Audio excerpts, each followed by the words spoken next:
여러분 안녕하십니까. 여수 MBC 뉴스투데이입니다.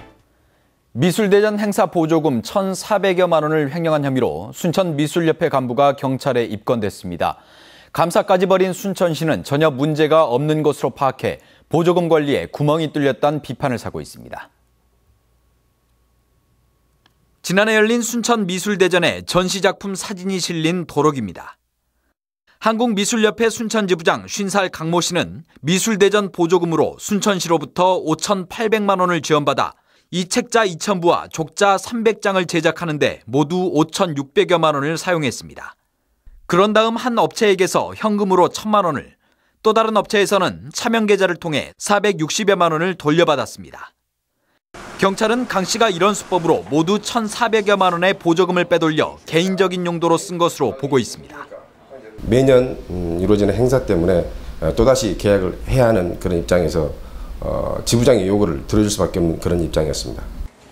반면 강 씨는 일부 비용을 돌려받은 건 맞지만 미술대전 행사를 치르는 데 사용했다며 혐의를 부인하고 있습니다.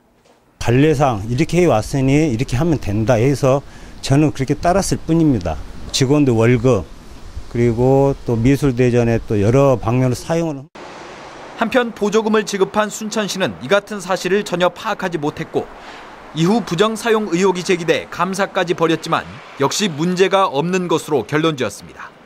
자치감사에서도 횡령 사실은 없는 걸로 서류를 보고 하는 거지 수사를 할 수 있는 권한이 없기 때문에. 경찰은 업무상 횡령 혐의를 적용해 강 씨를 불구속 기소 의견으로 검찰에 송치하는 한편 다른 보조금 사업에 대해서도 수사를 확대할 계획입니다. MBC 뉴스 문영철입니다. 고흥군의 분청문화관 전시유물 기증운동이 호응을 얻고 있습니다. 고흥군은 어제 문화회관에서 주민 20명이 소장하고 있는 분청사기와 고서, 회화 등 유물 757점을 기증 기탁받는 행사를 갖고 이들에게 감사패를 전달했습니다. 고흥군은 이 유물들을 두원면 운대리 분청사기 가마터 자리에 오는 2017년 개관하는 덤벙 분청문화관에 전시해 일반에 공개할 예정입니다. 여수시 남면 소리도 인근에서 시프린스호 좌초 사고가 난 지 20년이 지났습니다. 그동안 국가적으로 방제 시스템은 발전했지만 여전히 기름 유출 사고는 반복되고 있고 문제점 역시 곳곳에서 발견됩니다. 권남기 기자입니다. 기름 유출량 5,000톤, 재산 피해 1,500억 원.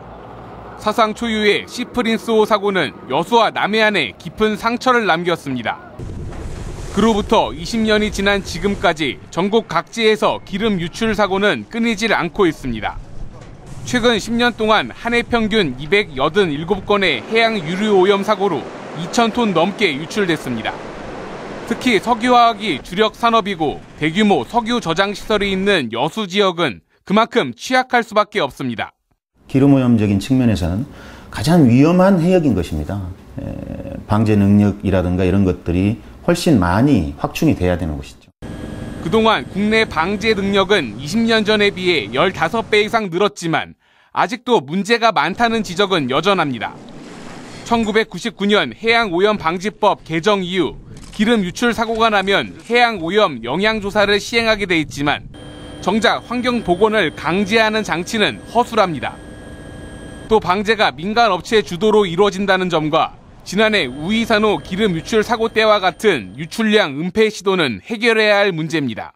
조사한다고 자치단체도 그렇고 정작 사고를 낸 기업도 그렇고 그걸 그냥 핑계로 대고 방치하는 경우가 이제 많이 있기 때문에 눈에 보이는 기름때 제거뿐 아니라 사고 이후에도 자연과 인간이 공존할 수 있는 더욱 큰 틀의 사회적인 노력이 강조되고 있습니다. MBC 뉴스 권남기입니다.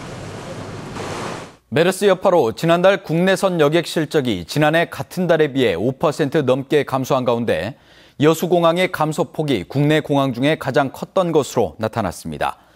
국토교통부에 따르면 여수공항의 지난달 출발 여객 수는 13,340명으로 지난해 같은 달보다 24.3% 줄어든 것으로 나타났습니다. 한편 올 상반기 대부분의 국내 공항이 성장세를 보인 가운데 여수공항의 상반기 출발 여객 수는 10만 2,544명으로 지난해 같은 기간보다 8.1% 감소했습니다.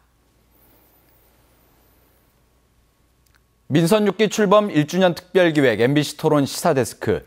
그 네 번째 시간으로 여수시의 성과 그리고 과제를 짚어보는 시간이 마련됐습니다. 관광객이 크게 늘면서 해안 관광도시 건설에는 어느 정도 성공했지만 박람회장 사후 활용 등 여전히 해결해야 할 과제가 많다는 지적도 나왔습니다. 김종태 기자가 주요 토론 내용 정리했습니다. 여러분 안녕하십니까? 올해 상반기에만 660만 명이 넘는 관광객 유치를 들어 여수시는 지난 민선 6기 1년 가장 큰 성과로 해안 관광도시의 보폭을 넓혔다는 점을 꼽았습니다. 아름다운 360여 개 보석 같은 섬들이라든지 청정바다, 거기서 나는 여러 수산물이라든지 농산물 이런 것들을 활용한 맛있는 음식 또는 뭐 여수 밤바다 이런 것들을 활용을 해서 여수의 관광이 정말로 여수의 미래의 먹거리가 될 수 있도록 최선을 다해서 나갈 생각이라는 말씀을 드립니다. 하지만 늘어난 관광객만큼 교통체증 같은 시민 불편을 해소해야 한다는 지적도 제기됐습니다. 관광지 개발 및 환경 개선 사업 등에 집중했다면 이제부터는 지역민의 경제적 도움과 편익 증진 그리고 불편을 최소화하는 시민 우선 정책을 펼쳐 나가야 할 때입니다. 지난 1년간 여수 지역에만 5,860억 원 규모의 투자 협약을 체결해 900여 명의 고용 유발 효과를 낸 것과 관련해서는 다른 의견이 나왔습니다. 결국은 여수 산단이 이런 건설 프레트 중심의 공장 설비 증설 중심의 사업이기 때문에 나름대로 지역 경제에 좀 한계점이 좀 존재하고 있는 것은 사실입니다. 미진한 박람회장 사후 활용에 대해서는 다양한 유치 방안이 제시됐습니다. 연간 한 300만 명 이상이 박람회장을 방문하지 않을까 이렇게 예측을 하고 있습니다. 이 정도면 제가 볼 때는 사람이 모여들게 되면 투자가 나타나게 돼 있거든요. 그래서 상당히 희망적으로 보고 있다는 말씀을 드립니다.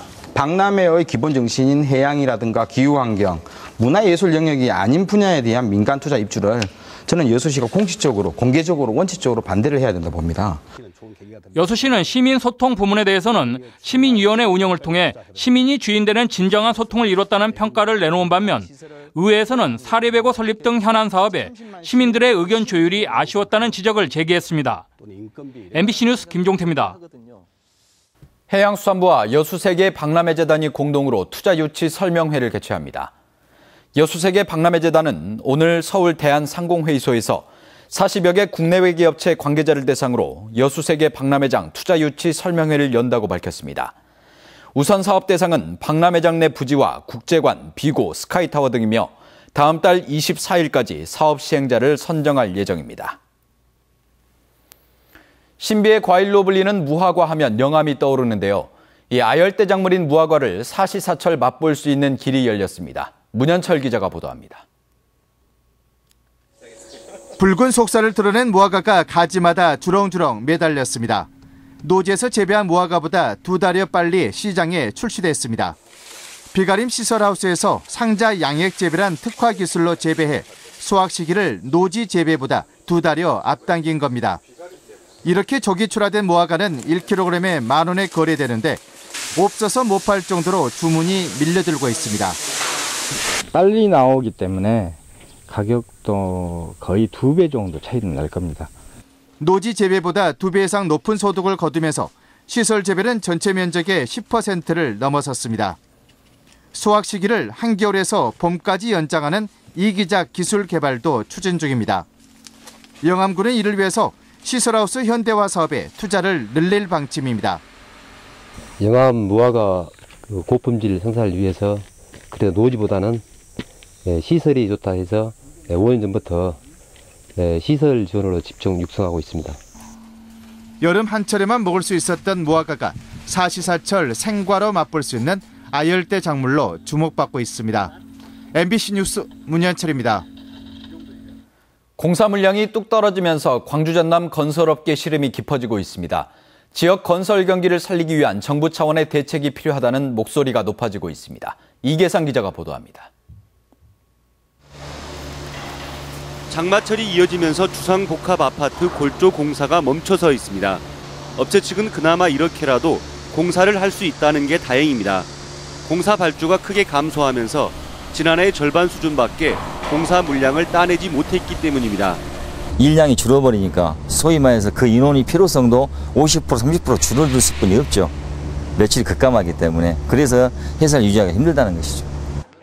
지난해 광주 지역 공공공사 발주액은 2,100억 원대로 재작년보다 40% 이상 줄었습니다. 공사 건수 역시 감소해서 광주 지역 250여 개 건설사 가운데 130여 업체가 단 한 건의 공사도 수주하지 못했습니다. 업체 2곳 가운데 1곳 꼴입니다. 전남 지역 건설업체 역시 지난해 수주한 7,100여 건 가운데 90% 이상이 100억 원 미만의 소규모 공사였습니다. 여기에다 한 대형 주택 건설업체가 올해 12,000여 세대를 공급하려던 계획을 내부 사정으로 보류하면서 협력업체들이 직격탄을 맞고 있습니다. 지역 건설업체들은 앞으로 2, 3년 사이 줄도산이 우려된다며 정부 차원의 대책 마련을 요구하고 있습니다. 아파트 신축이랄지 이런 부분에서 용적률 부분이랄지 이런 인허가 부분에 이런 데서 적극적으로 좀 대응을 해 주심으로 해서 건설업자가 이렇게 적극적으로 좀 참여할 수 있는 계기를 열어줘야 된다고 봅니다. 건설업계가 불황의 늪으로 빠져들면서 지역 경제 전반에 먹구름이 드리워지고 있습니다. MBC 뉴스 이계상입니다. SK에너지의 주차장 기부 체납은 사회공헌이 아닌 영업에 불과하다는 주장이 제기됐습니다. 여수 시민협은 어제 집회를 열고 SK에너지가 지역사회와 협의도 없이 약속한 27억 원 규모의 사회공헌 사업을 건설기계 주차장 기부 체납으로 무마하려 하고 있다고 주장했습니다. 북부와 강원 북부 지방에는 호우특보가 내려져 있는데요. 내일까지